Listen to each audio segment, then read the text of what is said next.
Selena Pierre, Haitian mother of 5, like thousands of her fellow countrymen who have come to this nation, is unemployed, but she is doing something about it. Good morning. May I speak to Mr. John, please? Yes, Mr. John, my name is Selena Pierre. In this program set up by HACAD, the Haitian American Community Association of Dade, Selena and others like her are aided in identifying potential jobs and making contacts. But instead of that being the first step in a solution for Haitians like this skilled seamstress, many times it is where the problem begins. That according to Susan Nast, instructor here.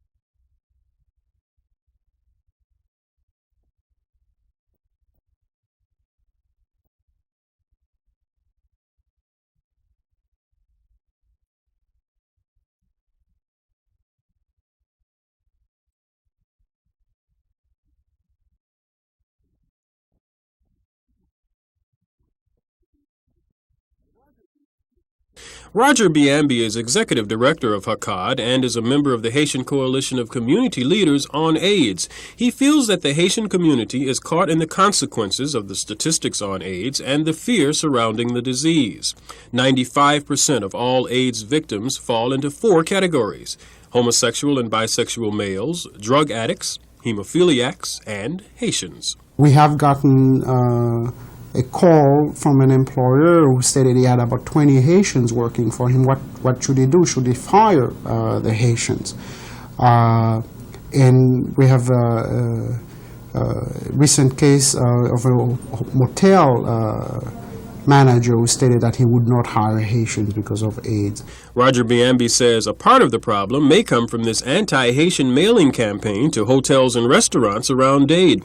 Obviously, fear motivated this threatened economic assassination of Haitians. However, no such group has ever been identified, and we could find no business that would admit to receiving the mailing.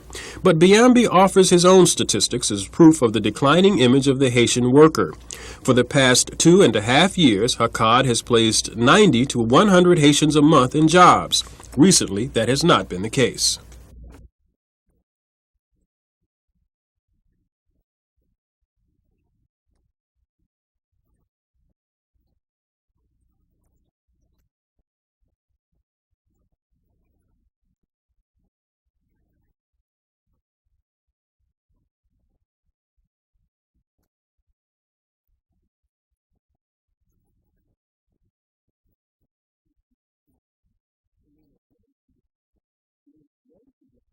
Selena knows she's not getting a job because she is Haitian, but does she agree with the reasons why?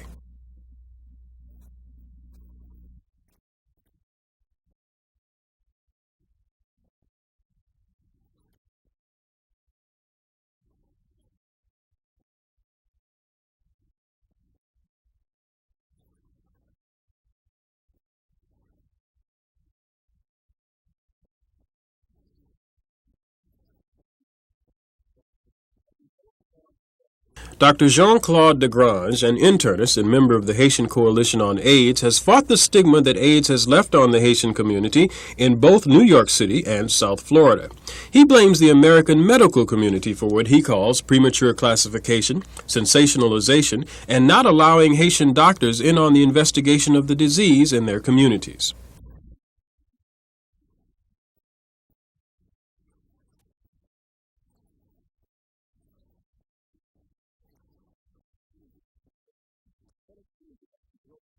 But according to Dr. George Hensley here, there is proof of the Haitian AIDS connection.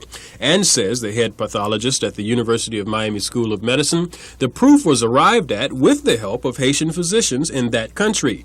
Hensley, in fact, co-authored a paper on Haitians and AIDS and was the first in South Florida to identify the disease in a Haitian victim.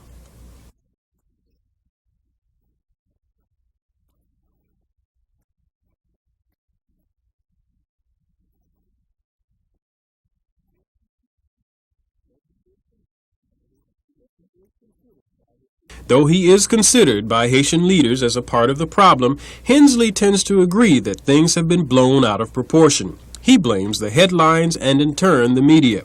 He says the information he supplied was intended for use by doctors who need to know who is most susceptible to the disease for a proper diagnosis. However, Hensley criticizes the media for sensationalizing the problem and by using the information to so-called warn the public. They have carried stories about Haitians and the acquired immune deficiency syndrome as though Haitians as a group were patients in a hospital. But they are not. The vast majority of them are perfectly well. There's no sort of public health threat in my mind about being Haitian or having contact with Haitians. For the Haitian community, fear seems to be more of a danger than the disease itself.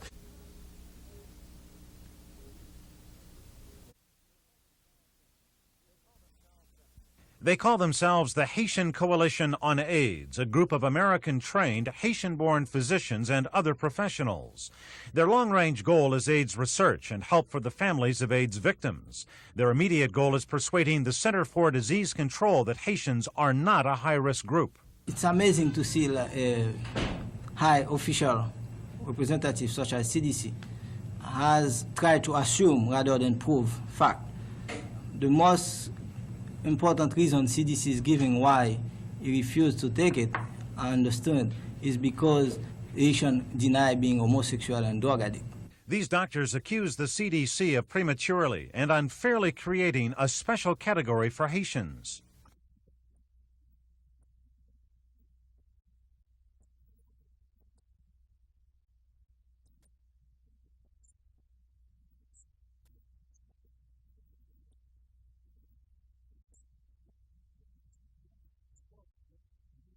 Coalition leaders will meet in Atlanta tomorrow with CDC officials. They'll argue that Haitians should be dropped as one of the 4 high-risk groups. They'll get some influential support at the meeting from one of the leading AIDS experts in South Florida. We're just seeing a lot of cases right now that don't clearly fit or indirectly fit into the present known categories. And I think it's really time for an other category where one may see related cases, and the major ones being homosexual men and intravenous drug abusers. Dr. Fischel and the coalition members will get a full and fair hearing, according to a CDC official. But it may be a long time before Haitians are dropped as one of those high-risk groups.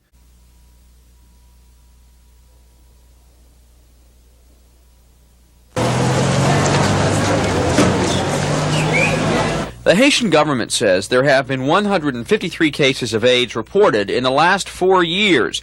AIDS is not something the government here particularly wants to talk about. Haitian Government Information Director Guy Mayer says there were many research programs.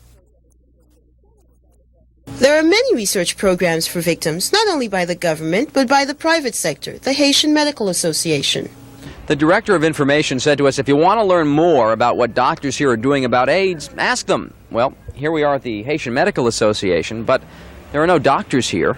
We later found out that doctors we were looking for were here at a government-sponsored conference on how to control prostitution. The government is trying to put some guidelines in a way to control that, to make sure that the people, first of all, they have the proper care in a way for prostitution to do not become a risk, for the people.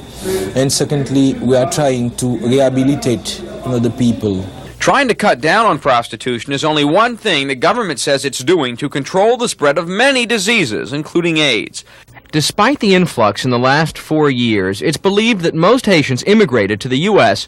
between 1955 and 1978. It is said that half the population in Haiti is unemployed, and those who do work must often use their own ingenuity to make ends meet. It's believed that 9 out of 10 people here are illiterate, and that the annual income is just $200. Amnesty International has called the government in Haiti the most repressive in the Western Hemisphere. It is a government backed by the United States. Refugees claim it was in the mid-1960s when President for Life Francois Papadoc Duvalier beefed up a reign of terror and murder, it is said, with his private army, the Tonton Macoute. It is also said that during that time, 80%, or 4 out of 5 of Haiti's doctors, lawyers, teachers, and engineers fled their country. Right now, 1/6 of Haiti's 5 million people live outside of Haiti, mostly in the U.S., Canada, Europe, or Western Africa. As the AIDS crisis gets worse, it is possible that more and more Haitians will find themselves scapegoats, being blamed for a disease that nobody understands yet, least of all them.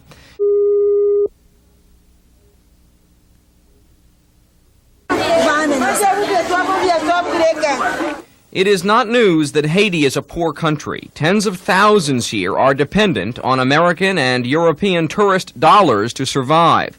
What is news is that the tourism industry here is taking a nosedive, and some say that's having the worst economic impact in years. Economic impact sounds kind of abstract and highfalutin. What it really means is less money for the people of Haiti, less money for these people. From the crowded streets of Port-au-Prince and Pétionville, you can feel it in the air. The people here sense that something is very wrong. How much is tourism down?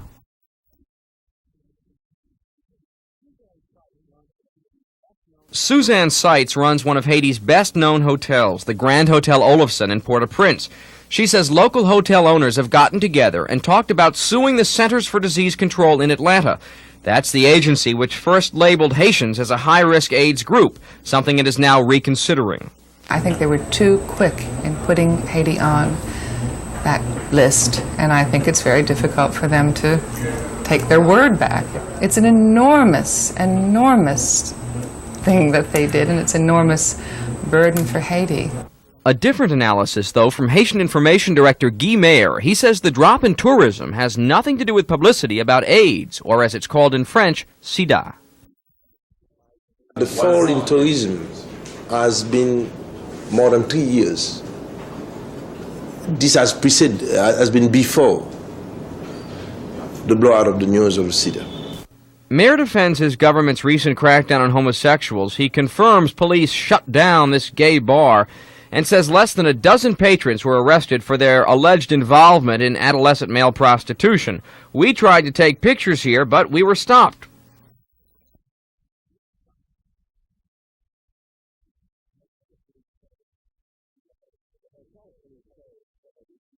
The hotel that police closed several weeks ago, the one that police said catered to male prostitutes, well, it's still closed, but other hotels here also cater to homosexuals, and we wanted to find out if they were being bothered by government officials. Well, not one representative of any of those guest houses or hotels would talk to us.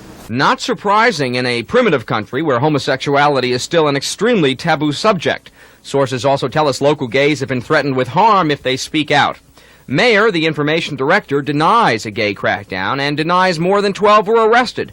A different story, though, from Serge Conille, the government's social welfare director.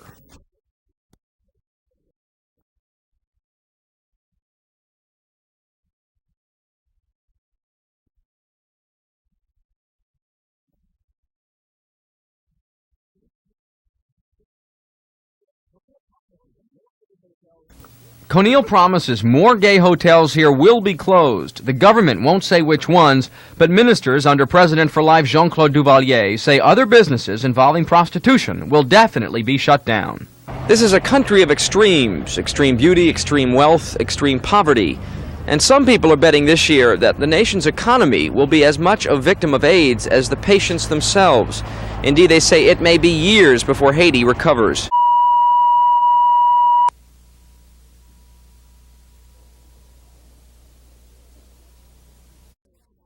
Life goes on as usual tonight in Little Haiti's churches and in its classrooms. But there's a word that troubles all these people, a word most of them find hard to understand in any language: AIDS. The association of the deadly disease with Haitians is making them feel like outcasts.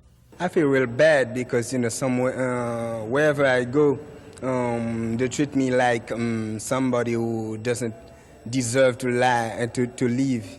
This Haitian teacher has been in Miami for 15 years. He sees a big difference in the way his people are being treated now. The first year when I came here in the United States in '68, whenever you happen to show yourself to some place, you say you're Haitian, you feel very proud. But since the arriving of the boat people, so-called boat people Haitian, We figure out there is a kind of discrimination so far because they said now we are responsible for the AIDS brought by the Haitian people. And I think, as they say, we are only 6% contaminated. People like Ferdinand Forte think it's crucial right now to reinstill a sense of pride among his Haitian students, something to help them fight back against one of the disease's worst side effects, discrimination.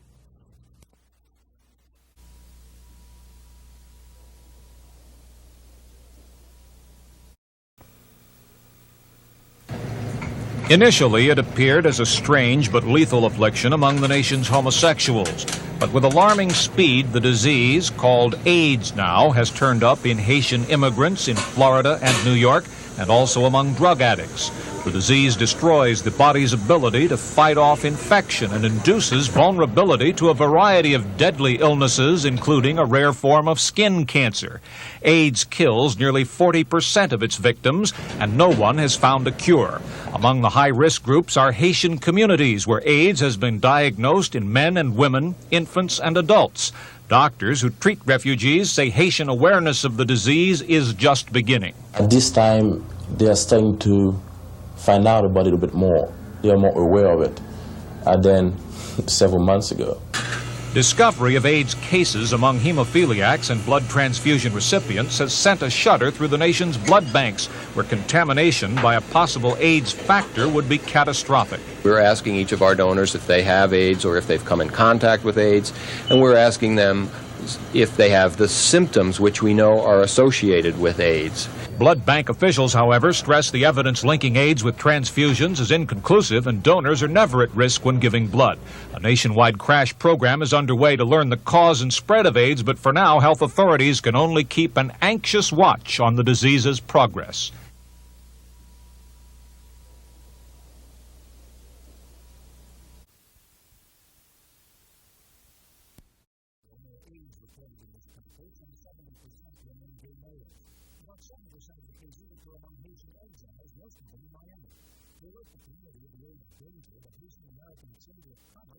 The one too, but because of the economical situation. They get the disease when they inject themselves with dirty. The T-cell depletion, decreased proliferative response, increased.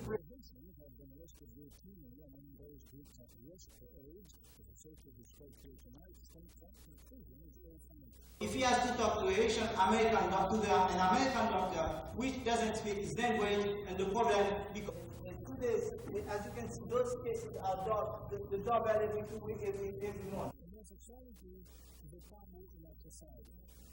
Okay? We can solution will be clarified to ask questions to the Haitian people in order to find out whether they are homosexual or not.